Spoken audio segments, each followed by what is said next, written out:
Fourth state news వార్తలకి స్వాగతం. ఆంధ్రప్రదేశ్ రాష్ట్రం శ్రీకాకుళం జిల్లా నియోజకవర్గంలో మత్స్యకారుల సమస్యలు పరిష్కరించే దిశగా చర్యలు చేపట్టాము అని ఎమ్మెల్యే గొండు శంకర్ వెల్లడించారు. మత్స్యకారుల జీవన ప్రమాణాలు మెరుగుపరుస్తాము అని పేర్కొన్నారు.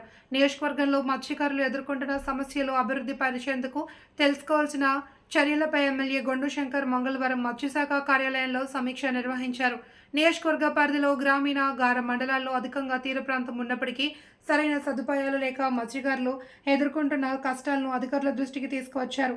మత్స్యకారుల జీవన ప్రమాణాలు మెరుగుపరిచేందుకు మినీ జెట్టి అవసరమని, దాని నిర్మాణానికి ప్రతిపాదనలు రూపొందించాలి అని ఆదేశించారు. అదేవిధంగా పీజీపేట తీర ప్రాంతం కోతకు గురవుతుంది అని, నాగావళి నది సముద్రంలో కలిసే ప్రాంతంలో రక్షణ గోడ నిర్మాణానికి అవకాశాలు పరిశీలించి ప్రణాళికలు తయారు చేయాలి అని మత్స్యశాఖ ఇంజనీరింగ్ ఇరిగేషన్ అధికారులను ఆదేశించారు. అవసరం మేరకు కేంద్ర మంత్రి కింజరాపు రామ్మోహన్ నాయుడు సహకారంతో నిధులు మంజూరు చేస్తామని ఎమ్మెల్యే శంకర్ స్పష్టం చేశారు. ఈ సమావేశంలో మత్స్యశాఖ డిప్యూటీ డైరెక్టర్ శ్రీనివాసరావు, ఎస్ఈ డోలా తిరుమలరావు, ఇరిగేషన్ ఎస్ఈ సుధాకర్, మత్స్యశాఖ అధికారులు తదితరులు పాల్గొన్నారు.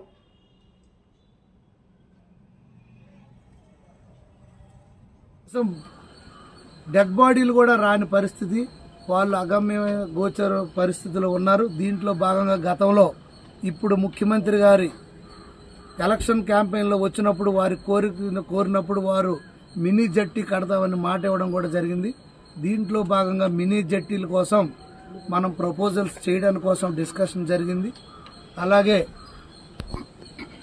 జాతీయ విపత్తు కింద ఏదైతే పీజీపేట కానీ అలాగే కేమచ్చలేశం కోతకు గురయ్యి అక్కడ కళింగపట్నం బీచ్ మొత్తం కొట్టుకుపోవడం జరిగింది.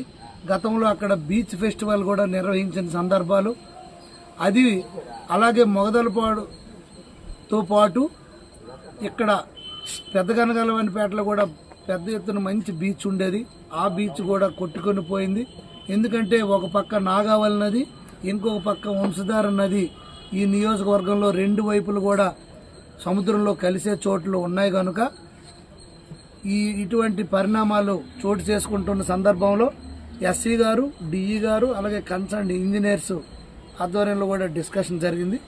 దానికి కూడా డిపిఆర్ ప్రిపేర్ చేసి కన్సర్న్ డిపార్ట్మెంట్కి, సెక్రటరీస్కి రాష్ట్ర స్థాయిలో మనం లెటర్ రాయడానికి డిపిఆర్స్ ప్రిపేర్ చేసి ఎంత కాస్ట్ అవుతుందో కూడా మనం ఒక కొలిక్కి వద్దామని కూడా నేను ఒక డెసిషన్ జరిగింది.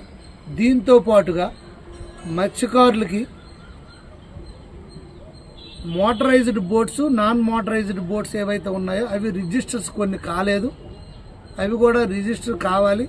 వాళ్ళందరికి కూడా రేపు మత్స్యకారు భరోసా కూడా వచ్చే విధంగా చూడమని కూడా డెసిషన్ తీసుకోవడం మాట్లాడడం జరిగింది.